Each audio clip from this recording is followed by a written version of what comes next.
Babylon का सबसे अमीर आदमी बाय जॉर्ज एस क्लासन। आमुख। एक देश के तौर पर हमारी खुशहाली निजी तौर पर हर एक की वित्तीय खुशहाली पर बहुत हद तक निर्भर करती है। ये पुस्तक हमारे बीच के हर एक व्यक्ति की निजी सफलता पर केंद्रित है। सफलता के मायने वे उपलब्धियां हैं जो हमारे अपने प्रयासों और क्षमताओं से हासिल की गई हैं। बाकायदा तैयारी ही हमारी सफलता का मूल मंत्र है। हमारे प्रयास हमारे विचारों से बढ़कर बुद्धिमान नहीं हो सकते। हमारा चिंतन हमारी समझ से ज्यादा समझदार नहीं हो सकता। दुबले पतले पर्स का इलाज करने वाली इस पुस्तक को वित्तीय समझ बढ़ाने में मददगार मार्गदर्शक का दर्जा हासिल है। वास्तव में इसका उद्देश्य है वित्तीय सफलता के आकांक्षियों को पैसा हासिल करने, उसे सुरक्षित बनाने और ज्यादा से ज्यादा पैसा कमाने की दिशा में अंतर्दृष्टि प्रदान करना। आगे के पन्नों में बढ़ते हुए हम बेबीलोन के इतिहास में पीछे जाएंगे, जहां के पालने में वित्त संबंधी आधारभूत नियमों को पाला पोसा गया और उन्हें अब दुनिया भर में जबरदस्त स्वीकार्यता व सम्मान मिलने लगा है। नए पाठकों के लिए लेखक की तरफ से ढेरों शुभकामनाएं और ये कामना कि इन पन्नों से उन्हें बैंक खातों का विकास करने, बड़ी वित्तीय सफलता हासिल करने और निजी तौर पर पेश आने वाली कठिन वित्तीय समस्याओं से उत्साहपूर्वक निपटने की प्रेरणा मिलेगी, जैसी कि दुनिया के तमाम हिस्सों से पाठकों ने बताया है। कारोबारी अधिकारियों ने इस पुस्तक को जिस ऊर्जा के साथ अपने दोस्तों, नाते रिश्तेदारों, कर्मचारियों और सहयोगियों तक पहुंचाया है, लेखक इस अवसर पर उन सभी का आभार व्यक्त करता है। जिन लोगों ने इस पुस्तक के सिद्धांतों पर अमल करते हुए सफलता हासिल की है, उनसे बेहतर इस पुस्तक के बारे में कोई नहीं बता सकता है। पुस्तक में दी गई शिक्षाओं को उनकी प्रशंसा मिलना हमारे प्रयासों की पुष्टि करता है। किसी जमाने में बेबीलोन दुनिया का सबसे धनी शहर था, क्योंकि वहाँ के लोगों के पास उस समय काफी मात्रा में धन था। उन्होंने पैसे की कीमत को समझा था। उन्होंने पैसे के प्रबंधन में समझदारी भरे कदम उठाते हुए न केवल पैसा बचाया, बल्कि उसे संरक्षित किया और पैसे से ही और पैसा कमाने में वित्तीय सिद्धांतों का प्रयोग किया। उन्होंने अपने लिए वो हासिल किया जो हम सबकी इच्छा रहती है, भविष्य के लिए आमदनी। ये बातें जॉर्ज एस क्लासन द्वारा कही गई हैं। चैप्टर 1। वो व्यक्ति जिसे सोने से कम कुछ भी मंजूर न था। बेबीलोन में रथ बनाने वाला बंसीर बुरी तरह हताश था। अपनी जगह पर ही बैठे बैठे उसने जरा सी ऊंची दीवार के उस पार निराशा भरी नजर से अपने साधारण से घर और कारखाने की तरफ देखा, जहां बनकर लगभग तैयार एक रथ खड़ा था। घर के खुले दरवाजे पर उसकी पत्नी अक्सर उसके सामने आ खड़ी हो रही थी। वो इशारे से बता रही थी कि अनाज का थैला लगभग खाली हो चुका है और उसे रथ को तैयार करने का काम तेज कर देना चाहिए, ताकि जल्दी से जल्दी वो अपने ग्राहक को उसे सौंपकर कुछ पैसे हासिल कर सके। रथ में अभी काफी ठुकाई पिटाई, रंग रोगन का काम बाकी था और यहाँ तक कि पहियों पर चमड़ा भी चढ़ाया जाना रह गया था। हैरत की बात नहीं थी कि थुलथुल शरीर वाला बंसीर दीवार के ऊपर बेजान तरीके से बैठा हुआ था। उसका परेशान मन धैर्यपूर्वक किसी पहेली में फंसा हुआ था, जिसका कोई समाधान उसे नजर नहीं आ रहा था। वहीं फरात घाटी की तीखी व गर्म धूप भी उस पर अंगारे बरसा रही थी। उसके माथे से लगातार निकलती पसीने की बूंदें रिसकर उसके सीने में मौजूद बालों के जंगल में गुम हो रही थी। उसके घर से कुछ दूरी पर ऊंची दीवारों वाला बादशाह का महल भी दिखता था। उसी के पास नीले रंग के रंगे जन्नत से जरा हटकर बेल के मंदिर की रंगी हुई इमारत भी स्थित थी। ऐसे शानदार नमूनों के बीच में उसके जैसे तमाम साधारण लोगों के घर भी थे, जो ना तो बहुत साफ सुथरे थे और ना ही सुसज्जित थे।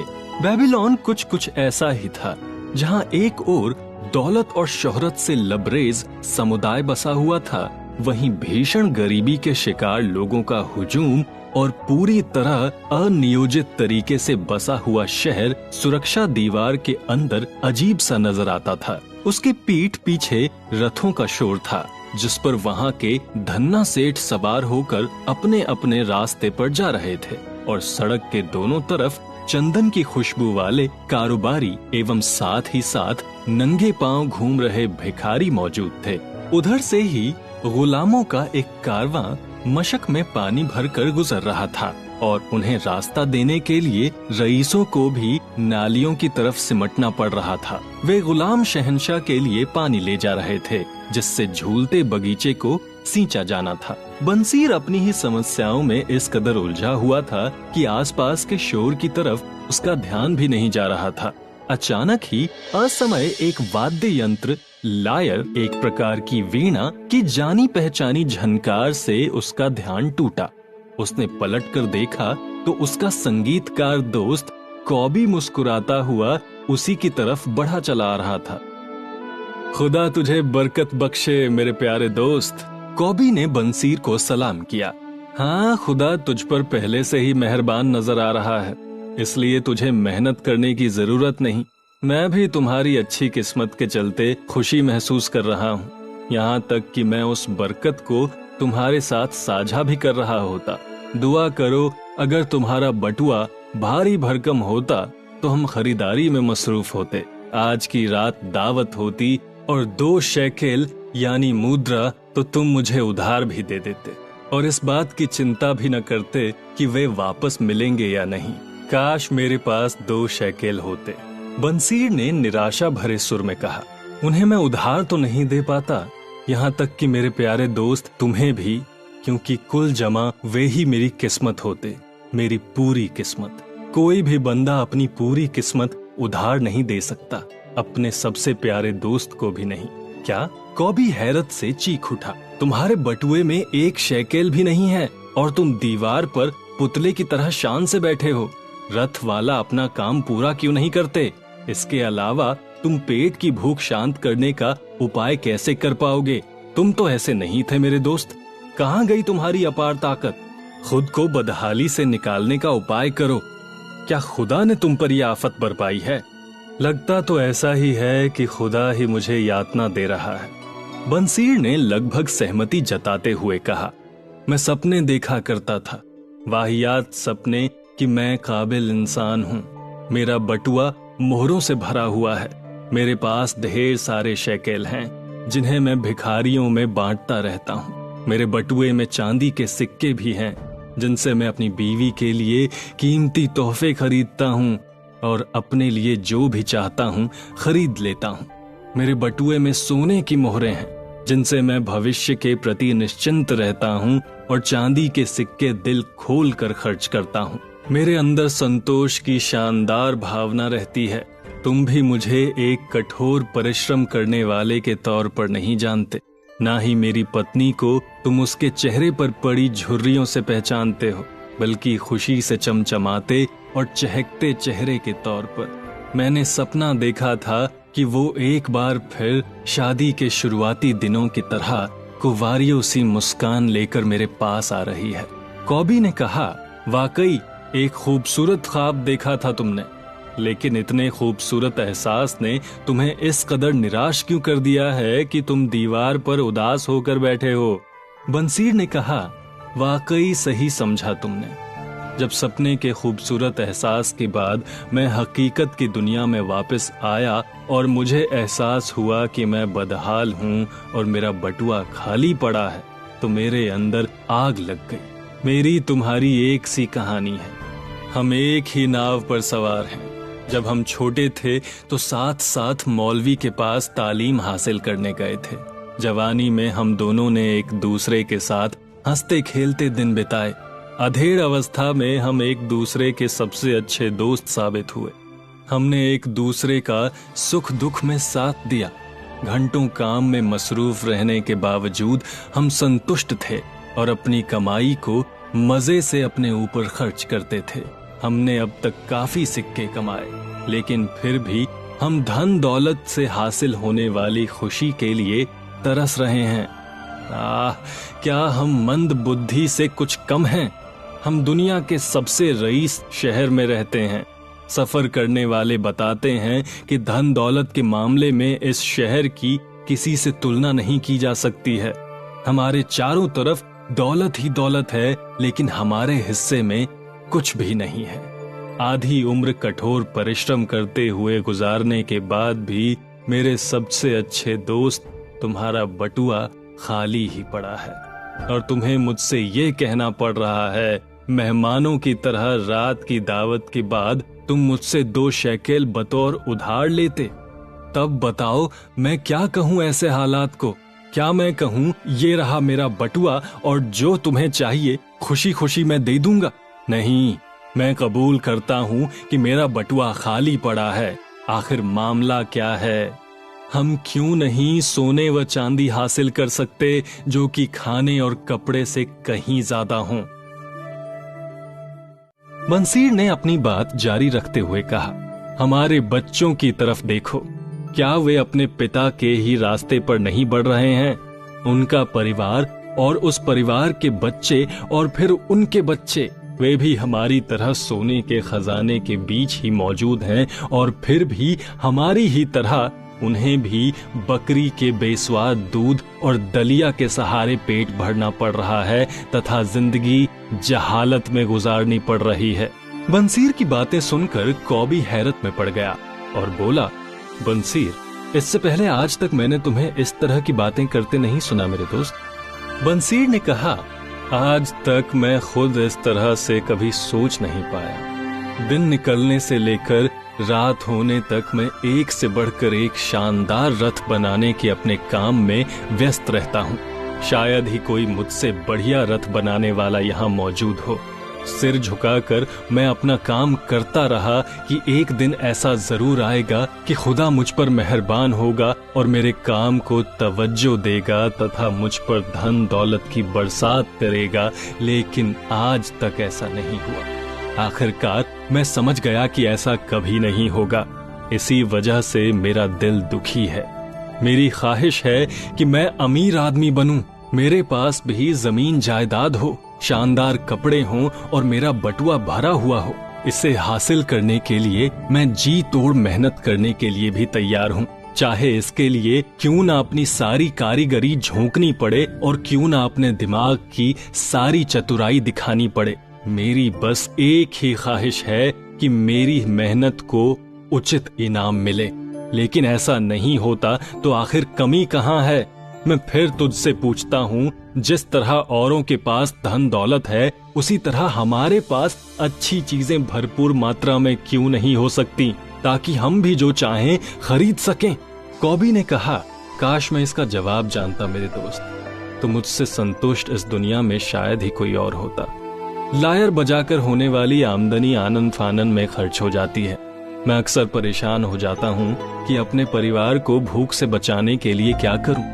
इसके साथ ही मेरी ख्वाहिश है कि मैं बड़े आकार का लायर हासिल कर सकूं, ताकि मैं अपने संगीत को और ऊंचाई तक पहुंचा सकूं और नई नई धुन निकाल सकूं।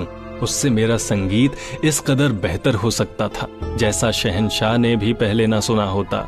वैसा लायर तुम्हारे पास निश्चित तौर पर होना चाहिए था।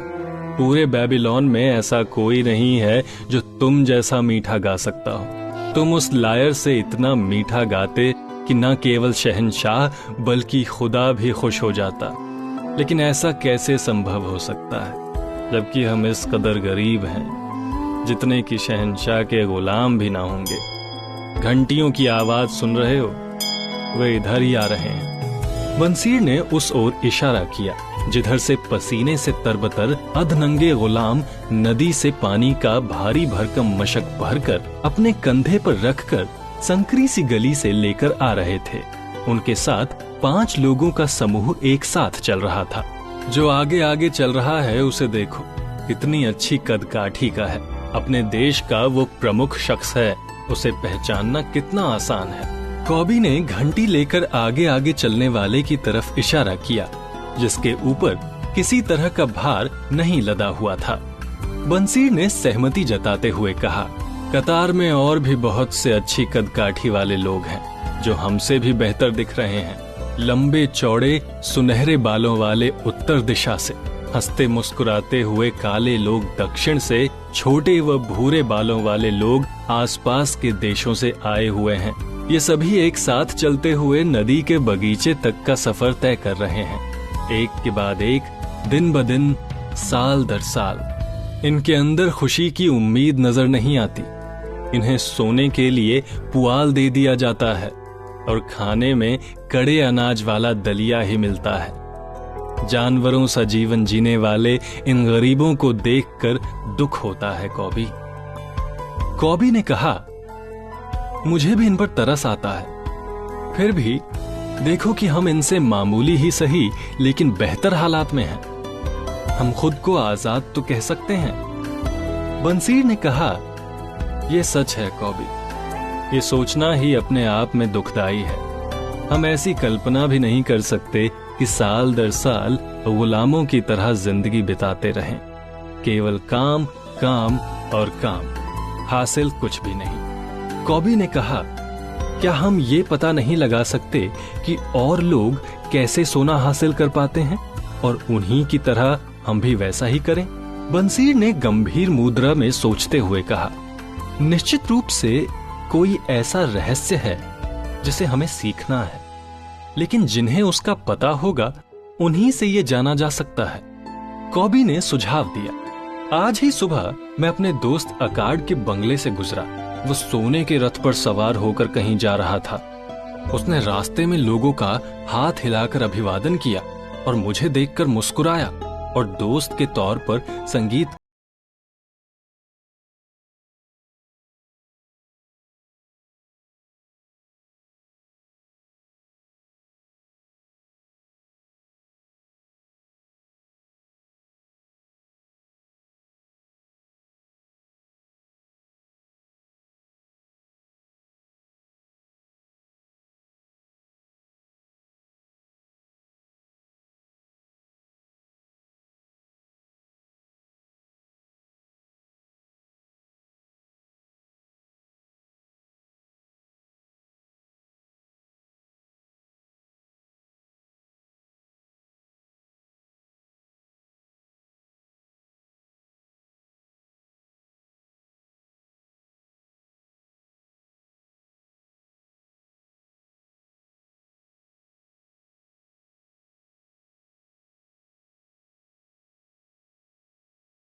तुमने मुझे महसूस कराया है कि हम क्यों नहीं संपत्ति खड़ी कर सकते हैं। हमें कभी उसके दर्शन नहीं हुए। तुमने कितने धैर्य से एक से बढ़कर एक शानदार रथ बनाकर खड़ा कर दिया है। तुमने उसके लिए अपनी कारीगरी का नायाब नमूना पेश किया, इसलिए तुम्हें तो निश्चित रूप से सफल होना चाहिए था। मुझे लायर बजाने में महारत हासिल है और मुझे भी इस वजह से सफल होना चाहिए था। हमने जो भी काम अब तक किया उसमें अपनी सर्वश्रेष्ठ मेहनत की और उसमें सफल भी हुए। हमें उसी अनुरूप आगे बढ़ता देखकर खुदा को भी संतोष हुआ होगा। आखिरकार अब हमें एक नई रोशनी दिखी है जो किसी उगते सूरज की तरह ही चमकदार है। इससे हमें और भी कुछ सीखने की प्रेरणा मिली है ताकि हम और भी अधिक खुशहाल बन सकें। नई समझ के साथ हमें उम्मीद है कि हम और भी सम्मानजनक तरीके सीख पाएंगे और अपनी इच्छाओं को पूरा कर पाएंगे। बंसीर ने कहा, हमें अकार्ड के पास आज ही चलना चाहिए। साथ ही हमें अपने बचपन के उन दोस्तों को भी साथ चलने के लिए कहना चाहिए जिनकी हालत हमारी ही तरह है। इस तरह वे भी काम की बातें सीख पाएंगे और उनके दिन भी बदल सकेंगे। कॉबी ने कहा, बंसीर, तुम हमेशा से अपने दोस्तों के हित के बारे में सोचते रहे हो। यही वजह है कि तुम्हारे पास दोस्तों का खजाना है। जैसा तुम कहोगे वैसा ही होगा। हम आज ही चलते हैं और अपने सभी दोस्तों को साथ ले लेते हैं।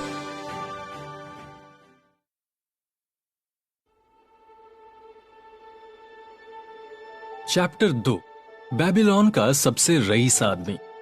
पुराने बेबीलोन में किसी समय अकार्ड नाम का एक बेहद अमीर आदमी रहता था। धन संपत्ति को लेकर चारों तरफ उसकी चर्चा होती थी। साथ ही वो अपनी उदारता के लिए जाना जाता था। समाज के हित में तमाम परोपकारी कार्यों में भी वो शामिल रहता था। इसके अलावा वो अपने परिवार के लिए भी बेहद व्यवहारिक था। साथ ही वो अपने खर्चों को लेकर भी काफी उदारता बरतता था। लेकिन इन सब के बावजूद जितनी तेजी से वो खर्च करता था, हर साल उसकी संपत्ति उससे भी तीव्र गति से बढ़ जाती थी। उसके बचपन के कुछ दोस्त उससे इन्हीं सब मुद्दों पर बात करने के लिए उसके पास पहुंचे और बोले, अकार्ड, तुम हम सभी से अच्छी किस्मत वाले हो। हम जहां अपना अस्तित्व बचाने में ही संघर्ष करते रह गए, वहीं तुम बेबीलोन के धनाढ्यों में शामिल हो गए। तुम बेहतरीन कपड़े पहन सकते हो और विलक्षण व्यंजन चख सकते हो, जबकि हमें जो मिल जाए वही कपड़ा पहनना पड़ता है और खाने को जो भी मिल जाए उसी में संतोष करना पड़ता है। हालांकि एक समय था जबकि हम एक बराबर थे। हमने एक ही मौलवी से तालीम ली और ना तो पढ़ाई में ना ही खेल कूद में तुम कभी हम लोगों से आगे रहे, और इतने वर्षों के दौरान भी तुम हमसे ज्यादा सम्मानित नागरिक नहीं साबित हुए। ना तो तुमने कठोर परिश्रम किया या ज्यादा विश्वास पात्रता दिखाई। जहां तक हम आकलन करते हैं, तो फिर ऐसा क्या हुआ कि तुम्हारे जैसा चंचल स्वभाव वाला जीवन की तमाम अच्छी चीजों का आनंद ले रहा है और हम जो कि बराबरी के हकदार थे वे दरकिनार कर दिए गए। तत्पश्चात अकार्ड ने उन सभी के साथ उलाहना भरे अंदाज में पेश आते हुए कहा, अगर तुम सभी ने जवानी से लेकर अब तक महज अपनी मौजूदगी के और कुछ हासिल नहीं किया, तो इसके पीछे या तो तुम्हारी संपत्ति बनाने से जुड़े नियमों को सीख ना पाने की विफलता जिम्मेदार है, या हो सकता है कि तुमने कभी उस पर ध्यान न दिया हो। चंचल किस्मत महज एक दुष्चक्र की देवी है जो किसी के लिए भी स्थिरता से भरी अच्छी चीज नहीं मुहैया कराती है, बल्कि इसके विपरीत जिस पर वो देवी धन की वर्षा भी करती है तो जल्दी ही उससे सब कुछ छीन कर उसे बर्बाद भी कर देती है। वो देवी लोगों को लालच देकर खर्च करने को उकसाती है और लोग जो कुछ भी अपने पास धन जमा कर रखे होते हैं उनसे सब कुछ खर्च करवा कर उन्हें बदहाल करके छोड़ती है और वे फिर से अधूरी इच्छाओं के साथ खुद को कोसते रह जाते हैं। वहीं जिन पर वो मेहरबान होती है वे कंजूस बन जाते हैं और संपत्ति इकट्ठा करते रह जाते हैं। साथ ही वे भयभीत भी रहते हैं कि अगर उन्होंने अपनी संपत्ति में से खर्च किया तो वे खाली हाथ रह जाएंगे। उन्हें लगता है कि जो वे खर्च कर देंगे उसकी भरपाई नहीं कर पाएंगे। इसके साथ ही वे चोरों और ठगों के खतरे से भी डरे रहते हैं। ऐसे में उनका जीवन खोखला रह जाता है और वे अपनी संपत्ति से जरा सा भी आनंद नहीं उठा पाते हैं। कुछ ऐसे लोग भी होते हैं जो बिना कमाया हुआ सोना हासिल करते हैं और उसमें कुछ न कुछ जोड़ते चले जाते हैं। इसमें वो खुश रहते हैं और संतुष्ट नागरिक का दर्जा भी हासिल कर लेते हैं, लेकिन ऐसे लोग बेहद कम हैं। मैं उनमें से कुछ को जानता हूं, लेकिन उनके बारे में इधर उधर से जितना सुना उसी आधार पर। आप ऐसे लोगों के बारे में सोचो जिन्हें अचानक ही संपत्ति हासिल हो गई हो, और तब देखो क्या ऐसे नहीं होता। उसके दोस्तों ने स्वीकार किया कि वे ऐसे लोगों के बारे में जानते हैं जिन्हें संपत्ति विरासत में मिली।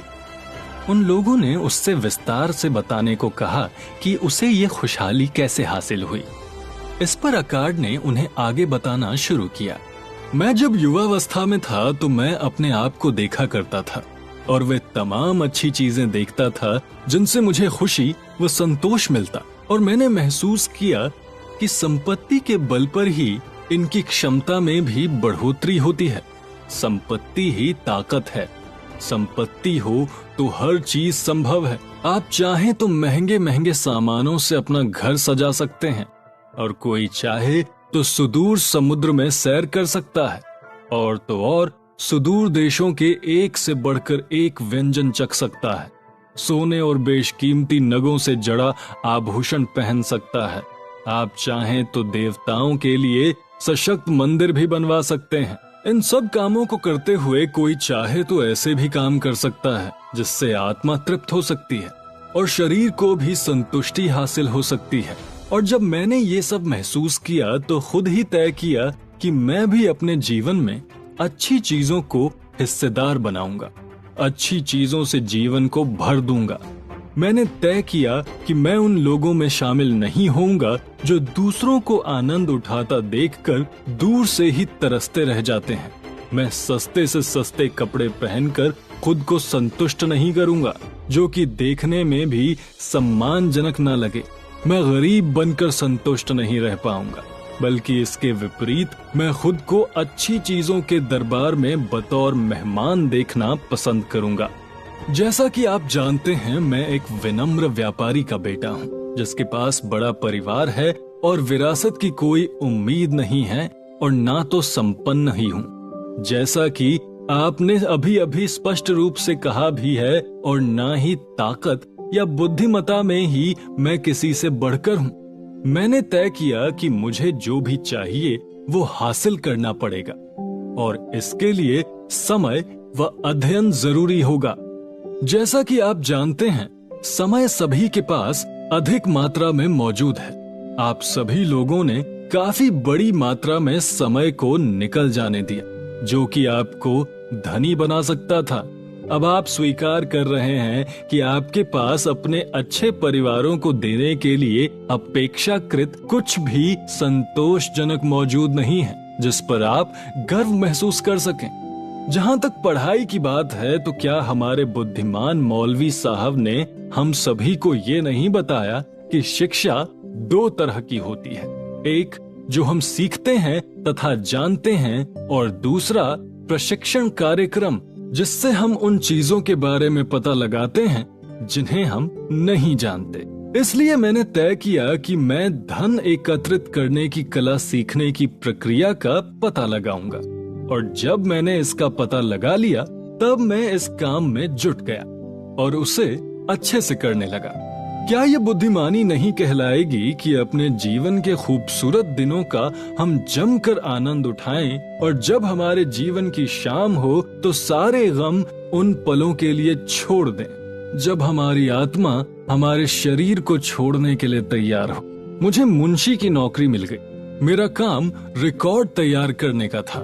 मैं रोज पूरे दिन मिट्टी के ढूहे पर बैठकर मेहनत करता था।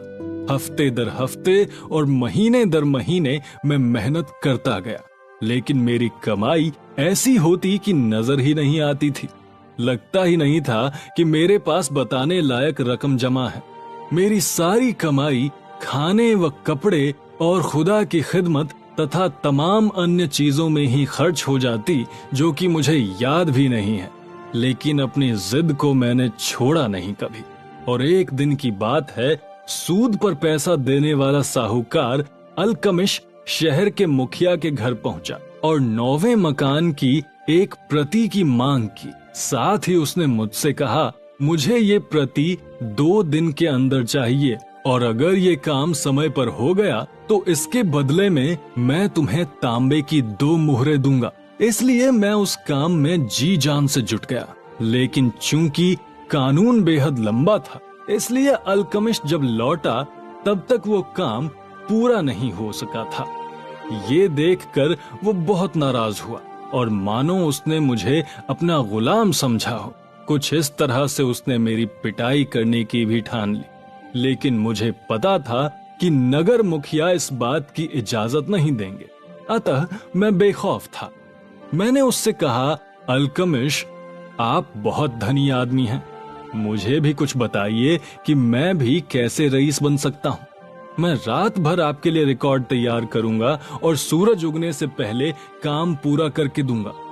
मेरी बात सुनकर मुस्कुराते हुए उसने जवाब दिया, तुम मुझे धोखेबाज लगते हो, लेकिन चलो हम आपस में एक समझौता करते हैं। रात भर मैं रिकॉर्ड तैयार करता रहा। मेरी पीठ में भयानक दर्द भी होता रहा और मेरे सिर में लगातार दर्द होता रहा। मैं तब तक काम करता रहा जब तक कि मेरी आंखों से दिखना बंद नहीं हो गया। लेकिन दिन उगने पर जब वो लौटा तब तक मेरा काम पूरा हो चुका था। मैंने कहा, अब आप अपना वादा पूरा करो। उसने मुझे प्यार से कहा, समझौते के तहत तुमने अपने हिस्से का काम पूरा कर दिया मेरे बेटे। मैं तुम्हें वे सारी चीजें जरूर बताऊंगा जो तुम जानना चाहते हो, क्योंकि अब मैं भी बूढ़ा हो रहा हूँ और बूढ़ी जबान चलते रहना पसंद करती है। और जब कोई जवान बूढ़ों के पास सलाह के लिए आता है तो उनके पास बरसों का इकट्ठा किया हुआ अनुभव होता है। लेकिन अक्सर युवा ये सोचते हैं कि दिन बीतने के बाद हासिल हुए अनुभव से कुछ हासिल नहीं होता, क्योंकि उससे लाभ नहीं कमाया जा सकता। लेकिन याद रखो, ये सूरज आज चमक रहा है, वो तब भी चमक रहा था जब तुम्हारे पिता पैदा हुए होंगे, और ये तब तक भी चमकेगा जब तुम्हारे पोते पोतियां दुनिया से रुखसत हो रहे होंगे। लेकिन ये हमेशा याद रखना, जवानी धूमकेतु की तरह होती है जो कुछ समय के लिए आकाश में खूबसूरती से चमक सकती है और उसे जगमग कर सकती है, लेकिन अनुभव ध्रुव तारे के समान अटल है जो कभी जगह नहीं बदलता और नाविकों को अपनी राह खोजने तथा मंजिल की ओर बढ़ने में मददगार होता है।